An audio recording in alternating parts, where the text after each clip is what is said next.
नमस्कार जय जगन्नाथ बंधु थरे केबे चिंता करिसंती आज ये दुनिया कौन पे एते चुपचाप चली।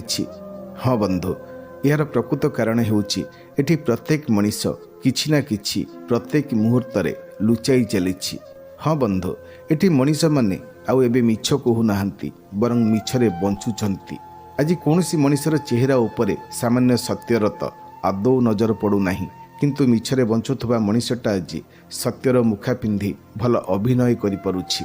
कारण मनीष आज सत्य नुहे बरं मिछ सह बंचिबाकू अधिक पसंद करुछि।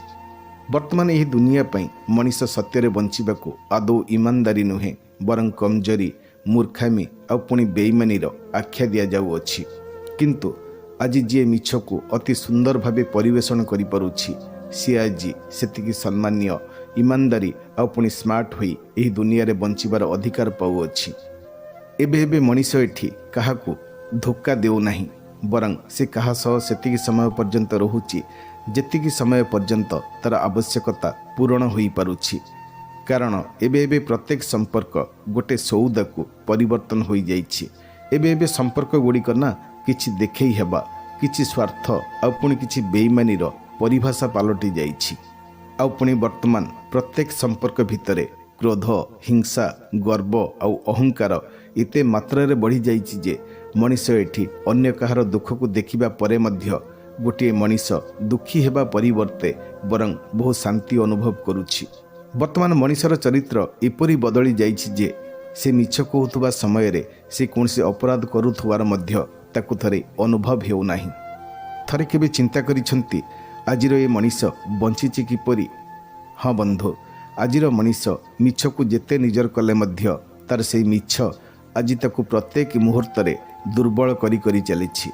ता निजर प्रत्येक मिछ प्रत्येक धोखा आ पुणी अत्यधिक चालाक पणिया तार आत्मा को प्रत्येक मुहूर्त रे ता निज भितरे मारी मारी चलिछि। आ पुणी जेतेबेले मिछर प्रभाव रे से तार निजर आत्मा पाखरे मरी जाउछि ना सेतेबेले तार आत्मा आ सत्यरे बंचिबा केबे भी संभव हेउ नाही।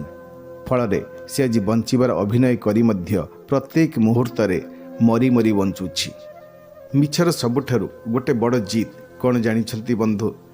मिछ गोटे मनीष को केते बेले भी सत्यरे बंचिबाकू आदौ बाट छाड़ी न थाए। कारण मिछ को एठी निजको प्रमाण करिबाकू जाई कोनसी शब्द किंबा कोनसी प्रमाणर आदौ आवश्यक पड़ी न थाए। कारण ताकू आमर एही समाज अति सहजरे ग्रहण करि नै थाए। किंतु गोटे सत्यर सबुठारु बड़ हार कौन जानिछंती? आजिर दुनिया रे सत्य निजको प्रमाण करिबाकू जाई ताकू अनेक शब्द आ अनेक प्रमाणर आवश्यक पड़ी थाए।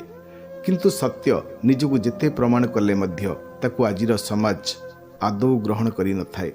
बंधु वर्तमान एठी प्रश्न आदौ एहा नुहे एठारे किए सत्यरे बंचिछि आ किए मिथ्यारे बंचिछि, बरं एठी निजको थरे प्रश्न करी देखंतु तो एई मिछर दुनिया रे बंची कौन सतरे आपण निजर विवेक पाखरे निजको क्षमा करि परिबे ना आगको ऊपर बालार कोनोसी प्रश्न रे किछि उत्तर मध्य देई परिबे।